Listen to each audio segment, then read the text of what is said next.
Hey everyone, welcome back to another cabinet painting follow along. In this video, I am going to be painting these kitchen cabinets from 1991. I'm also going to be painting the windows in this kitchen, the ceiling, and the walls. So you won't see me prepping off the walls or the ceilings or anything in this one because everything in this room is getting painted. And it was quite the project, but the homeowners were wonderful and everything went great. So it was a lot of fun.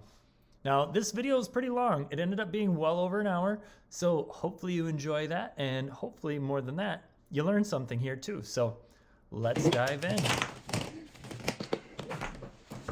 The first thing I do on every cabinet painting job is clean the floors because I actually want to get the floors prepped off before I do anything else. So I'm going to start by vacuuming all the floors, make sure they're nice and clean just from the vacuum. And then I'm gonna go in and hand wash all the floors. Just give them a good wipe down. And this is so my tape, when I go to tape down around the trim, around the cabinets and everything, gets a nice good seal and I don't end up with any paint seeping under that tape and getting onto the floor. Once I'm done cleaning the floors, I go around all of the edges, right up to the cabinets, the trim if I'm painting it, under the appliances and everything with green frog tape. Using a high quality tape is really important. A quality tape like frog tape stops the paint from bleeding under the tape. And more importantly, I've found is when you're walking on tape that's been on a floor for a week or more and you're stepping on it every day, low quality tapes will end up kind of bonding to the floor. And when you go to peel them, they're gonna peel really bad and they're gonna leave all that sticky residue behind. Where frog tape actually has a really good release and it comes up great even if you've left it on the floor a week or longer. There's not really much of a trick to taping around the edges of the kitchen. Really just make sure to press the edges of the tape so that you don't get that bleed through under the tape. And other than that, try to get it on nice and straight. No real tricks. Once all the tape is down, the next step is to start putting down the floor protection paper. And you'll see, like in this video, I used to use just a generic floor protection paper, but I got smart and I got introduced to X paper. I believe it's by Trimco. And it's just a thicker paper. And when you're tromping on it all week and you need to protect people's floors, this X paper by Trimco, is incredible. It's just thick, and this cheap stuff, I used to get holes in it all the time, and every day I'd start my day by patching holes, and I don't have to do that with the X paper. So if you're looking for a paper, I highly recommend X paper. I'll leave a link to it in the description. And I also cover my countertops with the same thing. Same thing I cover the floors with, I'll cover countertops with, especially if I plan on setting anything on them. You know, you might need to set your drill, whatever, on the countertop. So covering it with a big piece of paper just keeps it well protected. If I'm not going to be touching a countertop, I may cover it in plastic as well. You see here, I just go around all the edges, tape underneath it, put the paper on top, and then find a way to tape it to all those edges one way or another.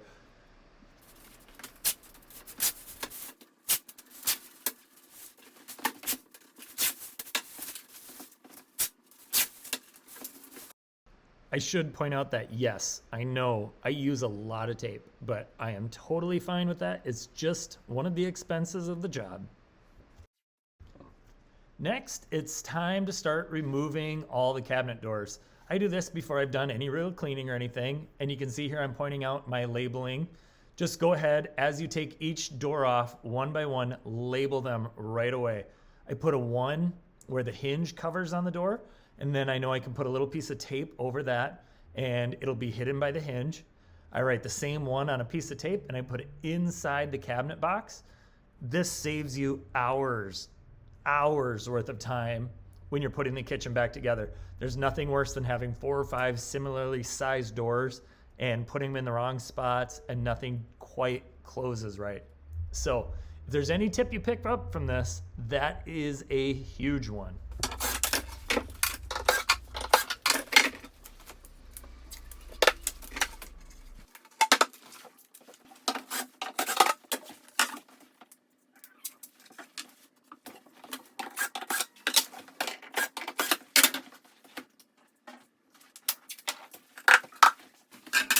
The rack that you see me stacking all the doors into here is from Paint Line. These drying racks cost about $500. If you do this as a living, they're wonderful. If you have a huge kitchen, you might want one, but they're not necessary for your DIYer, obviously, but man, are they nice. I'll talk more about it later, so we'll jump into that a little bit later in the video.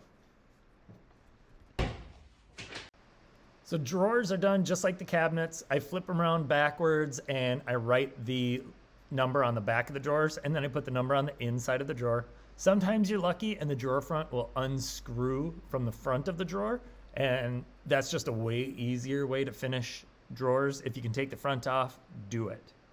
And then after that, it's just on to covering the rest of the countertops. Again, nothing special, just find out a way to get them covered, and don't let any of that countertop peek through. Anywhere that you leave uncovered, paint will find its way in. So be thorough and get it all covered.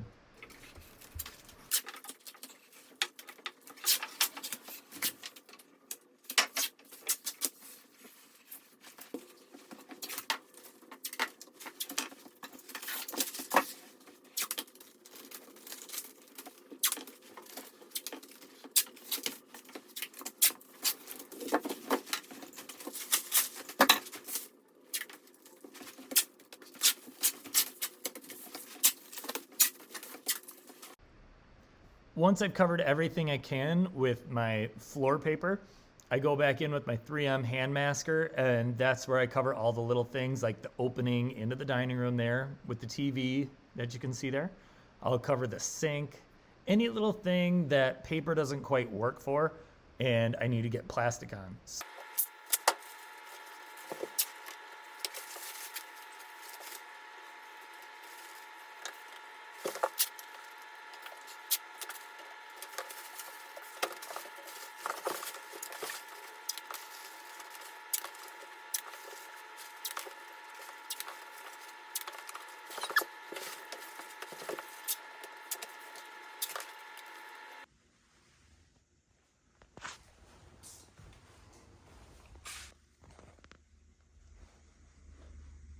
I'm on a new set of cabinets. Here's the kitchen. It's a little small, so I'm a little crowded in here, but it's another oak set of cabinets.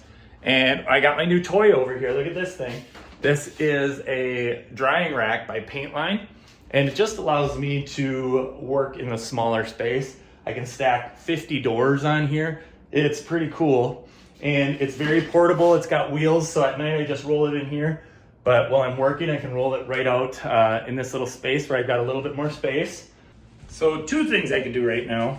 I can either keep putting plastic on windows and then start plastering off the insides of the cabinets, or I can start sanding everything down. I'm probably gonna start plasticking everything off just because it's all nice and clean right now, that I don't have to vacuum before I plastic, but it doesn't really matter which one I do first. So I know in my cabinet planner, I do list one first, but you gotta have one before the other. But sometimes I just don't feel like doing one, so I'll jump to another one. I'll stay in order.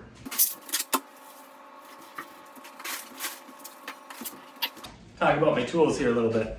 So what I have here is a stainless steel Warner 3-inch, is this 3-inch knife? Yeah, it feels like 3-inch knife. This is just a handy dandy little tool.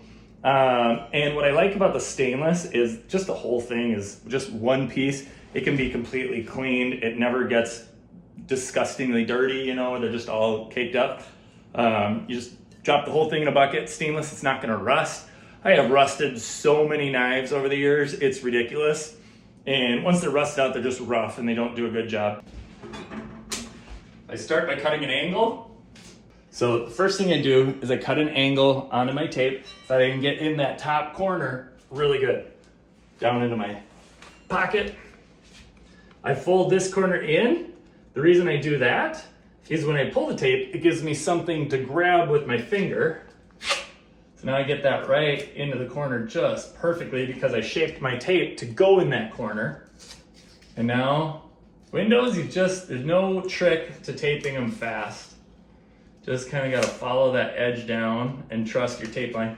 if you can see it, there's these little metal things. This is what I'm talking about. They make taping these windows a little bit difficult, and I have to be careful not to ruin my knives.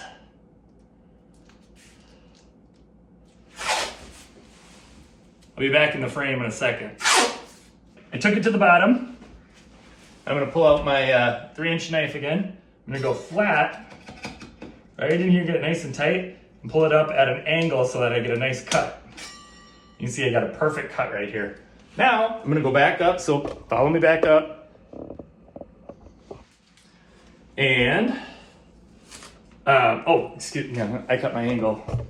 So, I got a nice, pretty good cut here. I had it tucked in, but I'm gonna clean this up for a new angle on the other side. If you plan it out right, you can cut your angles and keep going and not do that, but I didn't plan it out perfect. So now I'm gonna fold that one in. I'm gonna go up into this corner.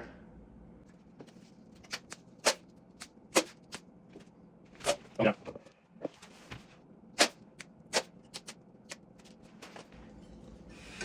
Pull up my handy dandy knife. Make sure to get it down in there. Do a nice clean cut. Now I can take this one, it's a flat cut. I can just turn that in. I've already got these corners done, so I don't need to get into that corner, so I don't need that perfect angled shot anymore. There you go. And there's a little gap between the trim and the window, so that's a little bit difficult. I'm gonna wanna make that look good. Yeah, from the top you can see down in there from that gap, but. All right, now I'm gonna go around, press everything. Make sure to get that edge nice and tight so that we don't get any bleed through coming under the tape onto the window.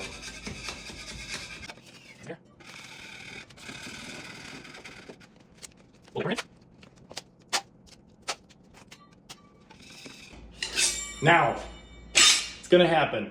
There will be a painter who comments on here how you're wasting tape. You could have just put this piece right up there and taped it, tucked it all in and done it all with one less strip of tape. But I'm gonna tell you, it's harder to get everything perfect, and it can be slower, it can be tedious. If you haven't done this before, it's gonna drive you nuts as you try to tuck it and do all that stuff. So this is the easy way to get it perfect. Yes, there are ways you can save a little bit of tape, but I promise you guys, if you haven't done it before, you're not gonna save time, and you're gonna end up pulling tape, throwing plastic, and everything like that. And the most expensive thing we have here is the plastic. Plastic is, and look at me. I almost got my plastic too short, but that should work. So now I'm gonna pull this down and let the static cling it to the window. Follow me down again. Be a lot easier if I was filming in vertical mode right now, huh? But that wouldn't make a good YouTube video. So, I'm gonna pull that down. I'm just gonna tuck this excess under. There we go, like that. And now, with that static cling and everything, I have a perfect strip around the window that I can just run a quick piece of tape over. So let's go. I'm just gonna take my tape and fill that gap.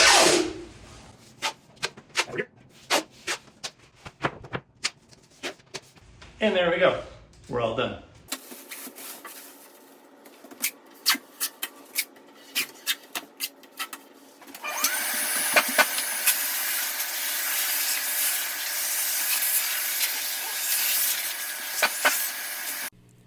So I know this window isn't cabinet painting, but many of you are probably going to be painting windows along with your cabinets like I am. And this half round, half moon, half whatever window just looks so cool. When it's done, it looks absolutely amazing. So I wanted to make sure to include a little bit of this window in this video here today.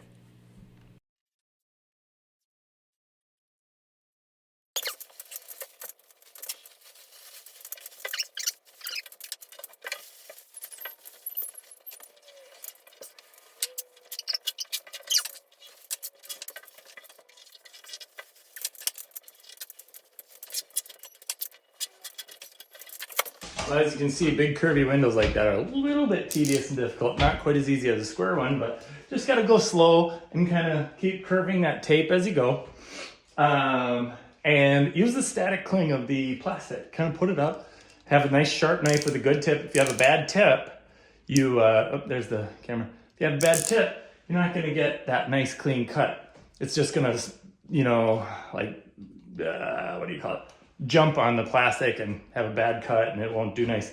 I like to use these rolling dog knives. They're like a metal holder. They're really nice. And bust off a tip to keep your tip sharp. We do sell these, DIYpaintingsupply.com. They're wonderful. All right, next, let's start prepping the insides of the cabinets. So I always want to use the least amount of plastic and tape, even though some areas I'm willing to use more, but I want to use the least amount possible. So in here, I'm going to do a little strip from here to here and go that way, rather than go from the top down. That'll use less plastic. So get a pre-measure. I want it a little bit longer than the opening, a couple inches on each side. And then I'm just going to tape it on the inside here.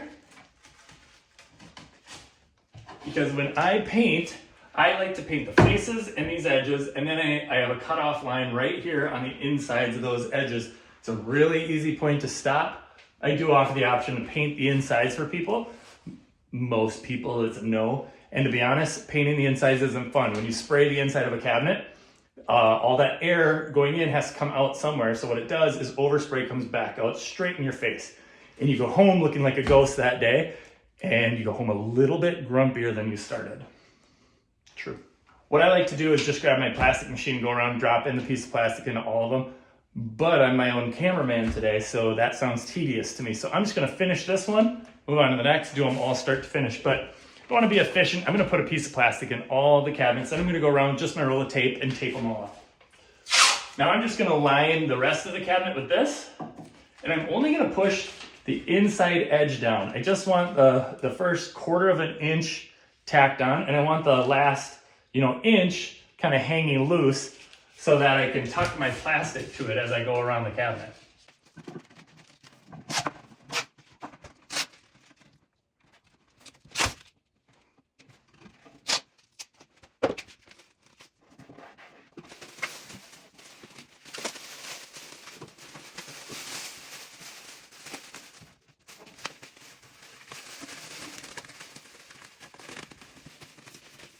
I'm not sure how well that showed up on camera, but you can kind of see afterwards, I tuck that plastic into the backside, to the edge of the tape that's not stuck down. So you line the whole thing, just press the side closest to this thing, just press that little bit so the backside stays up, and then you just go around, tuck it, and try to pull it tight as you can. I mean, that's acceptably tight. That's not like tight, but that's acceptably tight because you just don't want it flapping out and hitting everything while you're spraying. So snug, and I would call that snug.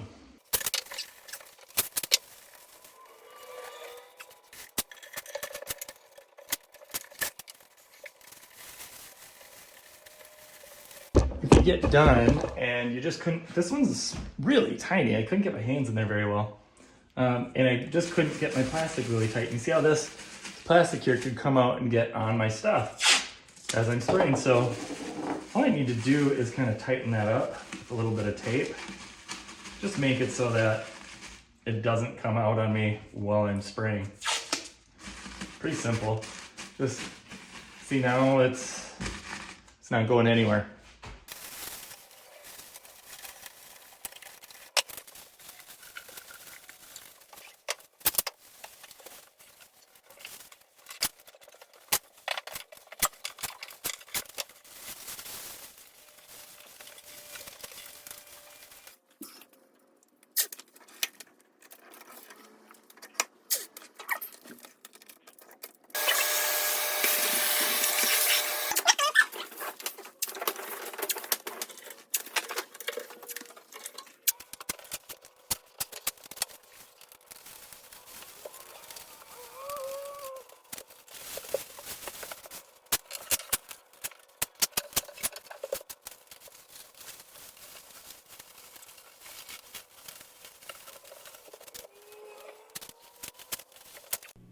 After getting most of the cabinets prepped, I decided to take a little break and prep off the ceiling lights just to change up pace and do a little bit of different prepping for a little while. Again, no special way of prepping these off. Just get up there and wrap them in plastic. Make sure everything is covered because we don't want to get any paint on them.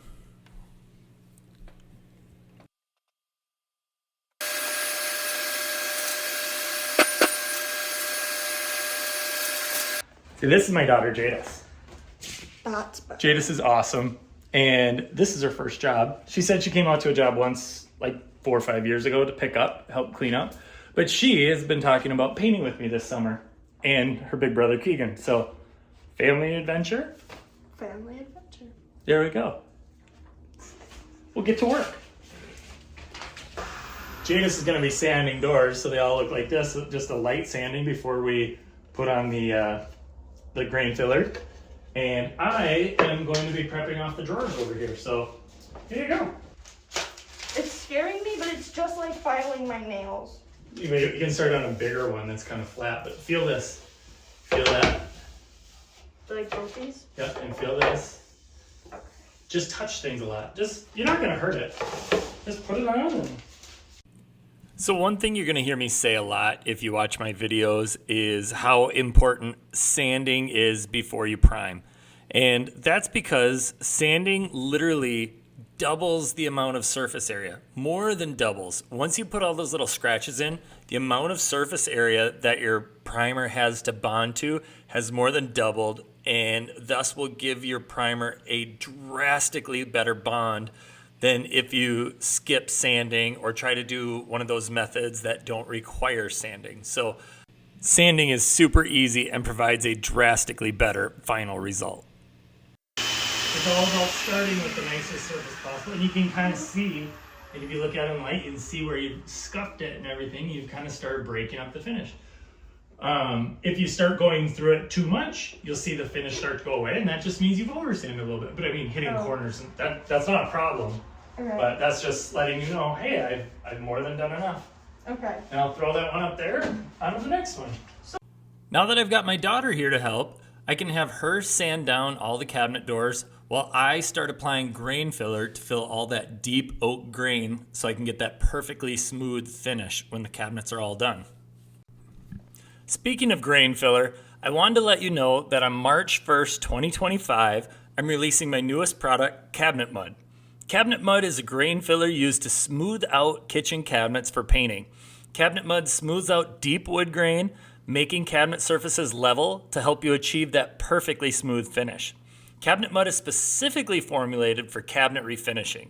There's no shrinking or cracking, it sands easily, it's water-based, fast drying, and my favorite, it's smoother than wood fillers and actually helps seal in tannic acids and other stains. And just for viewers of this video, you can buy one, get one free until the end of March 2025 with the code BOGOCM.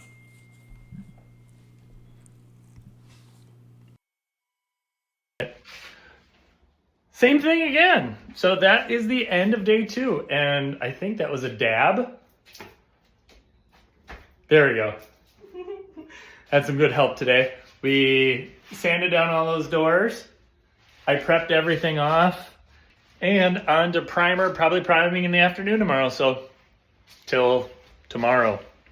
So today is primer day, and I'm going to work my butt off to try to get that primer on before the end of the day. So tomorrow I'm top coating and get this job wrapped up this week. So I'm going to put the camera down and get back to work. I'm going to fire up the sander. I'll throw a fresh pad on here with 80 grit, which works pretty well for ripping off all that old texture from brush strokes and rollers. Let's see if we can see here. This one's not as bad as some of the other ones, so this one won't be quite as bad. But you can definitely see it on the back, all that texture here. I was able to take my tools and literally just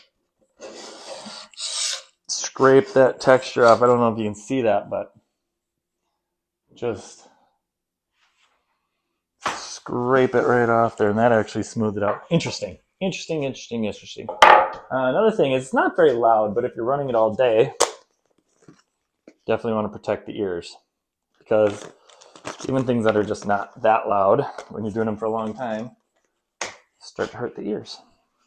So not to bore anyone out there, and I really appreciate you watching, but I did purposely make this video a lot longer so you can see just how much goes into these cabinets and maybe learn something that I don't necessarily always show in the shorter videos. So I wanted to make sure to just leave in a lot of that time so you see how they really go.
This is the texture I was talking about earlier in the video. I believe they used a wall roller or something, but that is an amazing amount of texture. Even for a wall, that's a really rough texture.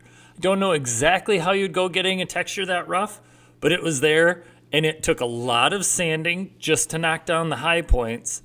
And then I actually still went back with a filler to fill in the low points. But in the end, it was perfectly smooth, but a lot of work, definitely.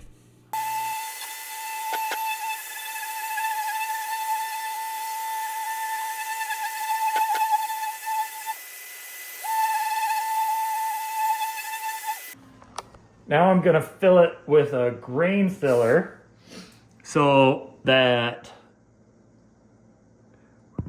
we fill all those low spots. So we knocked off all the high spots. Now I'm gonna fill all the low spots. And when we're done, we're gonna have a perfectly smooth bit of cabinet. This is also the time when I'm gonna go around and sand all the boxes and do a grain filler on all the boxes too. So I don't just do the doors, I do the boxes and everything there.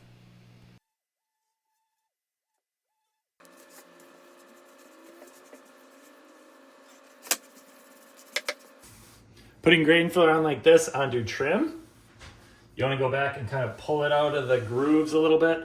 Otherwise you have to sand in all these little areas, which can be very tedious. But one little benefit of it is it actually fills in your nail holes for you as you go as well too. You still have to double check them before you say you're done or anything, but it definitely fills them in. And so it's not just filling the grain, it's filling nail holes and everything as you go.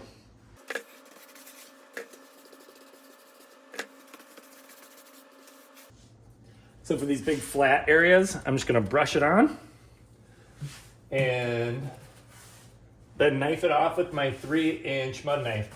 But on the crown, I'm literally just gonna brush it on and leave it. So I wanna get it nice and smooth up there, best I can. Everywhere else, I'm gonna brush it on nice and thick. No point at all in going thin here. You'll scrape off any excess. And if it's too thick, it won't brush on good. It won't get into the grain good. So if you're feeling like it's too thick, just thin it down a little bit more. You're not gonna hurt anything by having it too thin. I could probably even thin this down a touch further if I wanted to.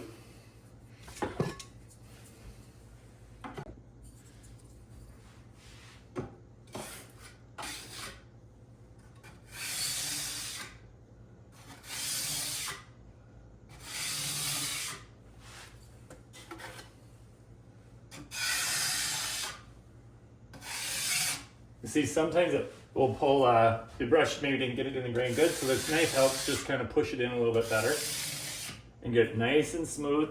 And then the key to this grain filler too is not over sanding. If you over sand, you're gonna pull it right out of that grain and lose all that nice flat surface you just created.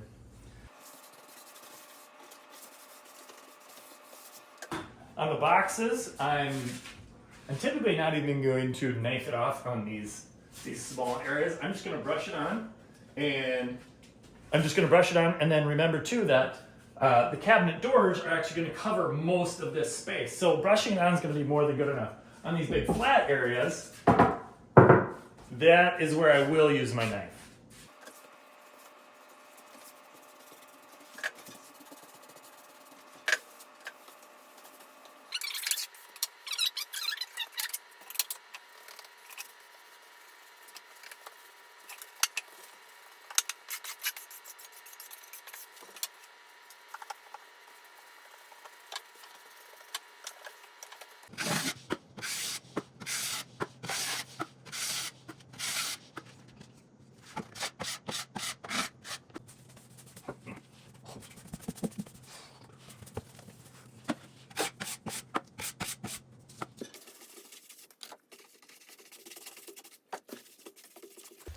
These little, I don't know, fake drawers, but under the sink, typically are some of the most beat up spots in the entire kitchen. So really take your time, make sure to smooth them out, and apply plenty of grain filler. Even under here, I'll just slow down a little bit, make sure I fill everything in really good, because there's usually some really deep scratches and stuff under here. That and those garbage drawers, the drawers that pull out for garbage, those get really beat up as well. These ones aren't that beat up, but you know what I mean. Usually they're very commonplace for incredibly beat up drawers. This kitchen was actually in pretty good shape.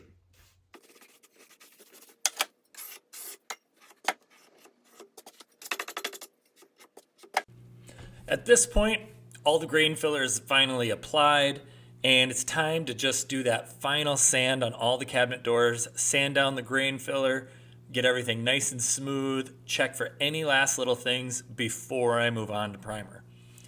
So one important thing when you're sanding down grain filler is that you don't want to over sand it. You put almost no pressure on your sanding sponge when you're sanding down this grain filler, because you don't want to sand the grain filler out of the grain. You want to leave as much of that grain filler in the grain while making sure that you have a nice smooth surface. As you can see on this door here, I've got a lot of that filler in the grain, and that creates a really level surface for my primer to go on and start that process of getting a really nice smooth door.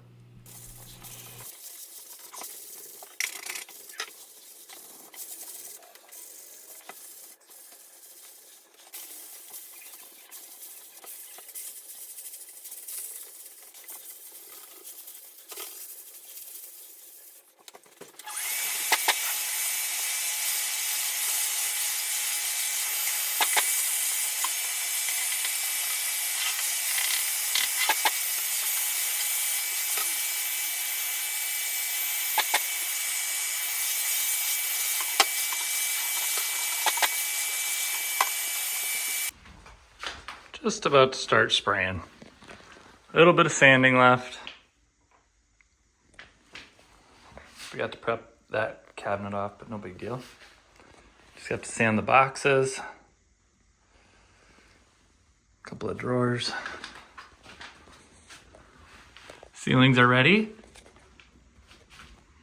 Gonna spray the ceilings right now.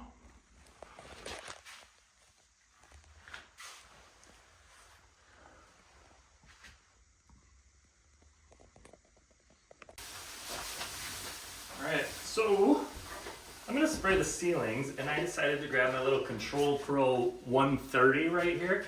So just a small little sprayer, and it's by Wagner. And it's really your entry-level airless sprayer. It's one of these where you pour the paint in right here. It sits in this little hopper holding all your paint. Got a little built-in strainer right there.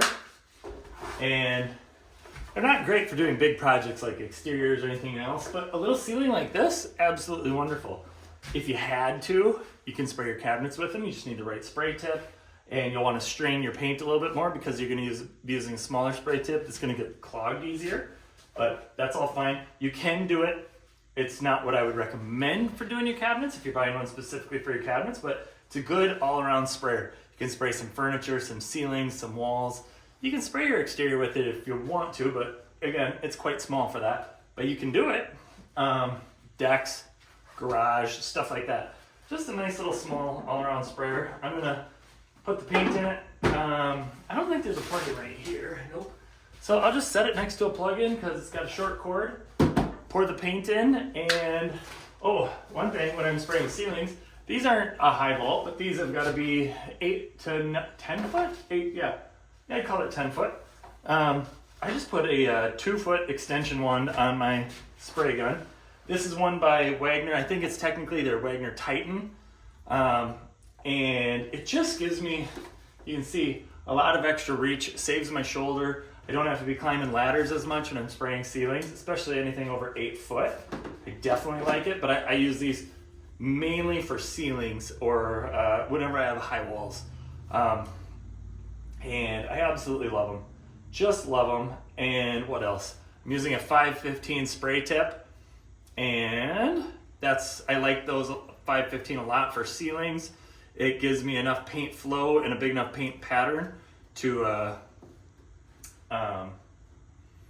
get a lot of good coverage on the ceiling and go at a nice pace. 517 might be better if you have more ceilings, a little bit faster spray flow. Obviously, those pros out there might be using something a little bit bigger, but for the average DIYer, I wouldn't recommend anything over about a 515. 515 is kind of your good all-around spray tip. You can spray your exterior, you can spray ceilings, you can spray walls. You don't want to spray cabinets with it, way too big for cabinets. Something like that, you might want like a 311 if you were going to do that. So anyway, I'm going to get set up and make it happen.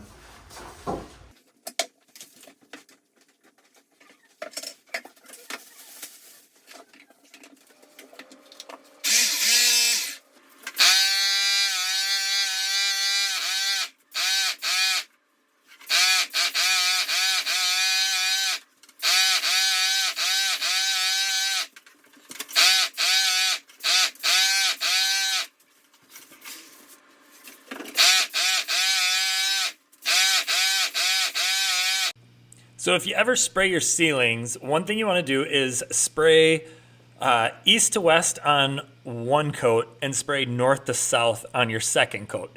That way you crosshatch that ceiling and you avoid having any lines or anything in your ceiling. So one direction for your first coat, other direction for your second coat, and that's going to give you the best coverage possible when painting your ceilings.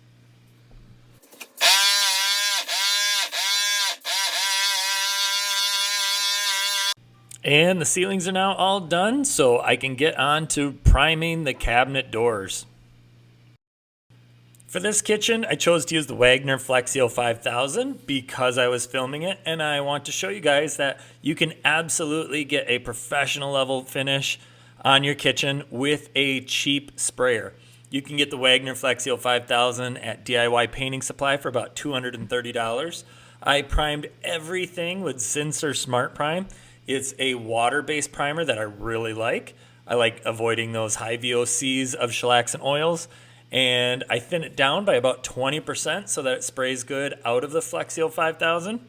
If you're looking for something a little bit better, Fuji has a great sprayer. The Fuji Semi-Pro is in that $500 range. A Fuji that I use currently is the Fuji D6. It's in the few $1,000 range. But if you're looking for a professional level HVLP, that's absolutely fantastic. And kind of right in between the two would be something like the Graco Ultra Quick Shot, a fantastic airless sprayer. I use that one as well, and I love all those sprayers. Here I'm just mixing up my primer with 20% thinner. That 20% gets the viscosity just right for that Wagner Flexio 5000. Without thinning the primer down, it's just not going to atomize well, and you're going to struggle with those smaller sprayers that just don't have the power to spray something thick.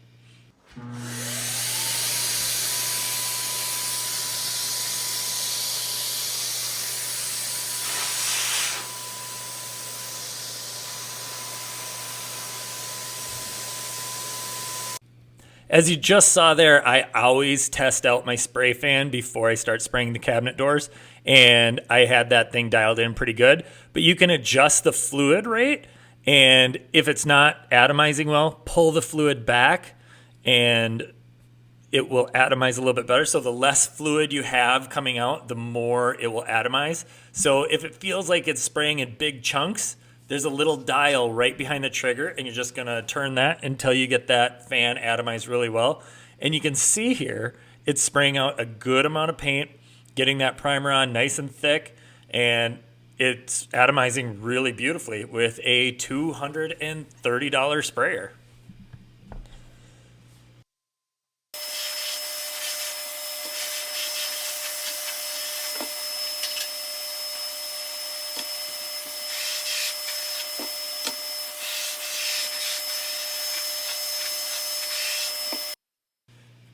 In this shot, you can see just how handy that paint line drying rack is. I set it up right behind me, and I try to do this on every kitchen. So it's literally, I turn around, I grab a door, I set a door in, and I can just absolutely fly when using this thing.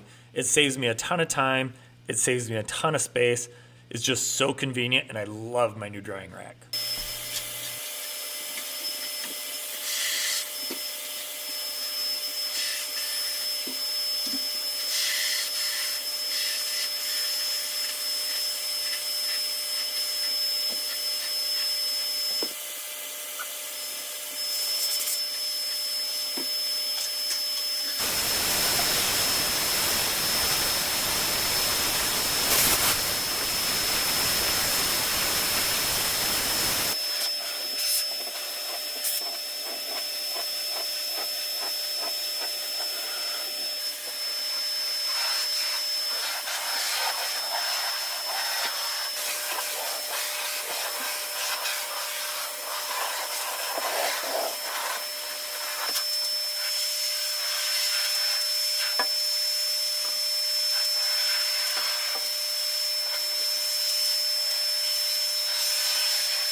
If you're not used to spraying, when you're spraying windows or the cabinet boxes, dial your sprayer back a little bit and spray a lighter coat, because those are the areas where you're gonna get runs.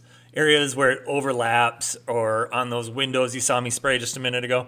Very easy to get runs, so dial it back a little bit. But then when you get to your doors like I'm spraying here, you're gonna lay them out flat. You're not gonna get runs on them. So this is the area where you can turn your sprayer up and just really put on a nice thick coat, and you're not gonna run into any problems. It's gonna lay down really nice. So spray your doors flat. It'll be very forgiving.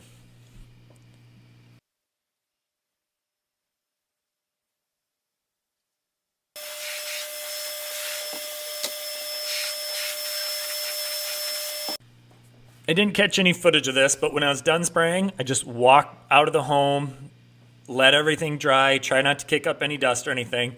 And then the next day, I'm gonna come back and give everything a light sanding with a 220 grit sanding sponge and vacuum everything off. You've seen plenty of sanding in this video, so you don't need to see that or see more of it. But that is what I did before I started caulking. So I like to caulk after I've primed everything, because that's gonna let me see all of the areas that really need it better. And I like to do it after I've sanded and vacuumed everything, because it's gonna make it really smooth and allow me to put the caulk on in really nice smooth beads. Another tip for putting on that caulk is to use a wet rag. You're never gonna get a perfect bead, and you don't wanna use your finger to smear it all around without a rag. That wet rag will help just blend the caulk in and fill that corner really nice. That's about all the footage I captured there before I got on to spraying the first coat. So my apologies. I think I got a little carried away with doing the work and forgot to run the camera. But here I'm spraying the first top coat, and I used Benjamin Moore Advanced for this kitchen. Again, I thinned it out by about 20%. And before I spray this top coat, like I said, I sand everything with 220 grit. I vacuum everything, and then I go around and caulk all the gaps and cracks in the kitchen. Usually on the first top coat day, which I believe is like a Thursday, my 4th day, it takes about an hour or two to get the kitchen ready, sand, vacuum, caulk, and then it's on to spraying. That takes an hour or two. I'm usually out of a kitchen this size in about 4 hours on day 4.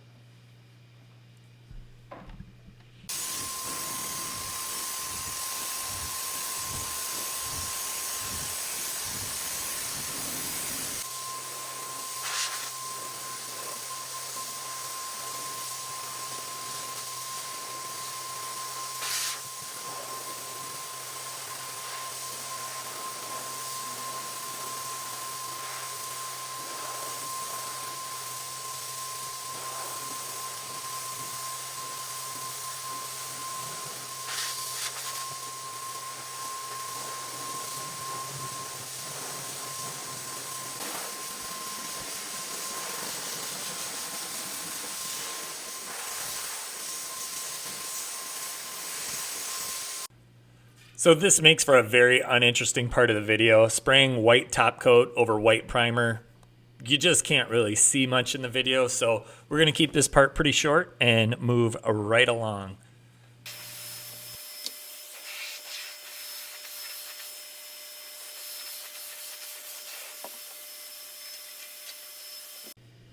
At this point, it's the next day. I've got my first top coat on. It's fully dry. And now is when I'm going over and I'm doing a light sand with 220 grit. And you can see I'm vacuuming them off right away. And this is your final chance to just make sure that you haven't missed any imperfections, that there's no bad corners. You saw me looking at a corner there and caulking up anything that got missed. It's that last final inspection before your final top coat.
And now we're on to the final top coat.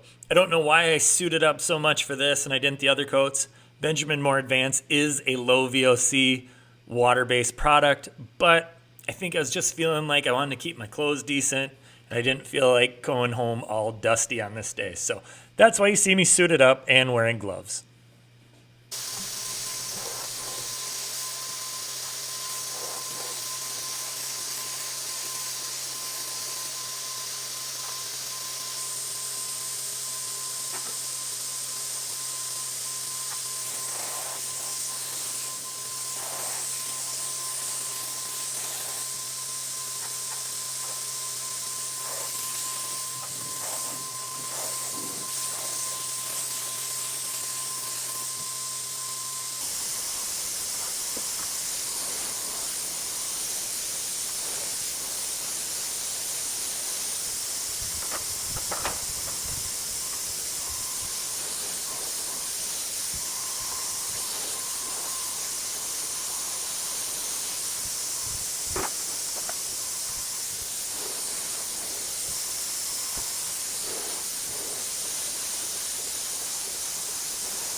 At this point, the cabinets are all done. The ceilings are all done. The windows are all done. All that's left is to let everything dry out, come back, paint the walls, and reassemble the kitchen. Should take me a good 2-3 hours to paint the kitchen and maybe another 2 to 3 hours to reassemble and clean up. So a nice, easy day to wrap this kitchen up.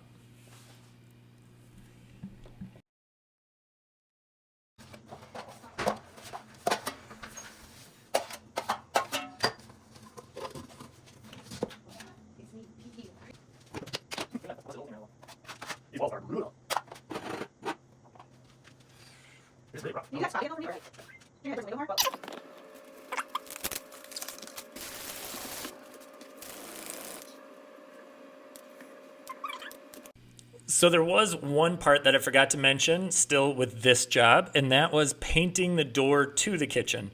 I couldn't really paint it while I was spraying everything else because I needed to prep it off and I was going in and out of the door the whole time. So I talked to the homeowners and they were fine with me brushing it after the fact.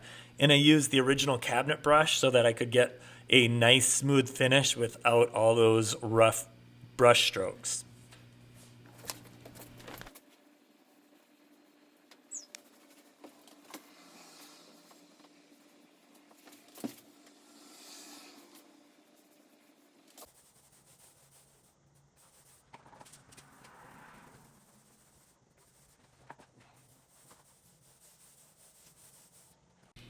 Now it's time to get ready and cut in the ceilings and do any cutting around the cabinets with the wall paint. I always like to rinse my brush off before I use it. That just wets down the bristles and fills all the pores with a little bit of water. And I find that it makes the brushing a little smoother and the cleaning of the brush when I'm done a little bit easier.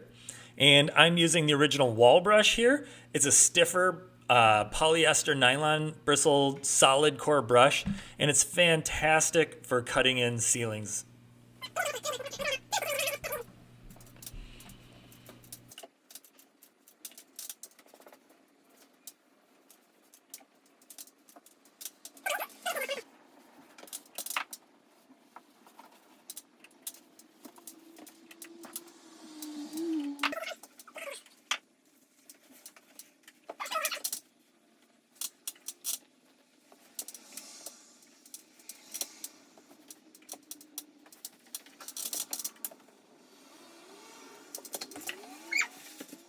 Thumbs up.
I like to put on gloves for whenever I'm putting on all my finished doors.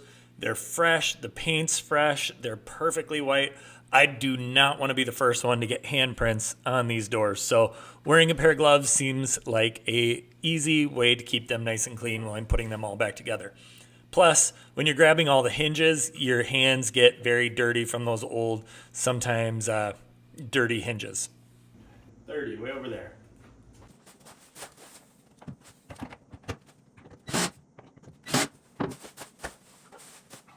Okay.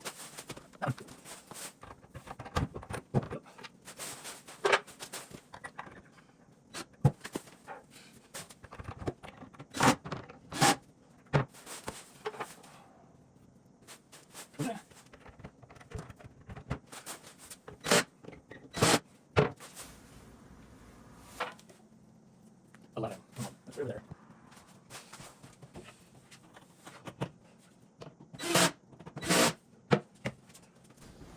Pick the next one out. I know where that one's gonna go, so we're gonna leave that one. Let's grab this one.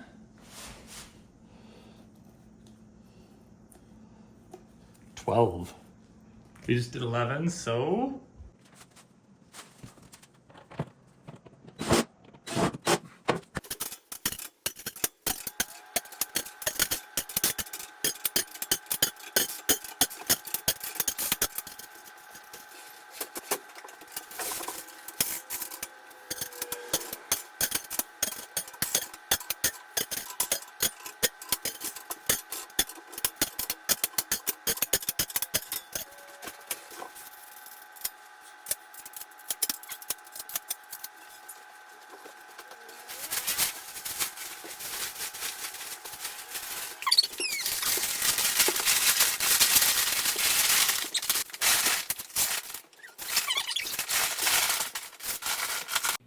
and there you have it. The kitchen is finally done.